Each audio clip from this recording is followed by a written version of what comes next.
Hemos trabajado con el Tul Mapuche Sungún desde la didáctica.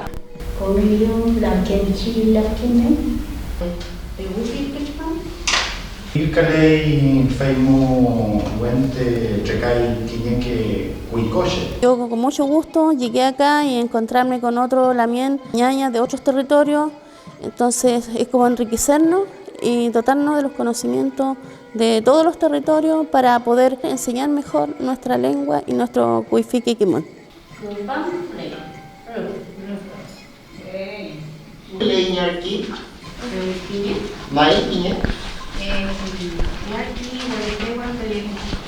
Aprovechar también esta instancia para dejar a todos los educadores de todos los territorios invitados a que puedan participar de estos encuentros, de estos internados lingüísticos, donde nos enseñan y adquirimos también herramientas didácticas para el aprendizaje del mapuzungún, para la revitalización del mismo. Esta labor es de suma importancia para que nuestros pichiqueches puedan desarrollar y adquirir su lengua materna.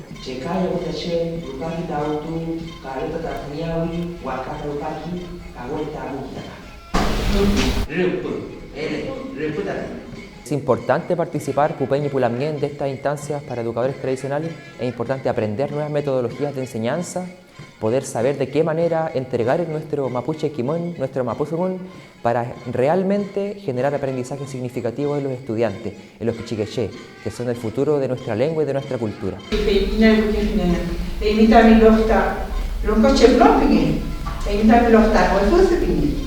Aprender Mapuche Sungún significa también entrar en el mundo del Mapuche Quimón. Eso es lo que permite aprender a hablar Mapuche Sungún. Feimuta, Faupule, Pimayin, Pulamien, Taman, Alquetu Payal Sungu, Kataman, Kimpayal Sungu. Quiñeque Futa y Quiñeque Pichi.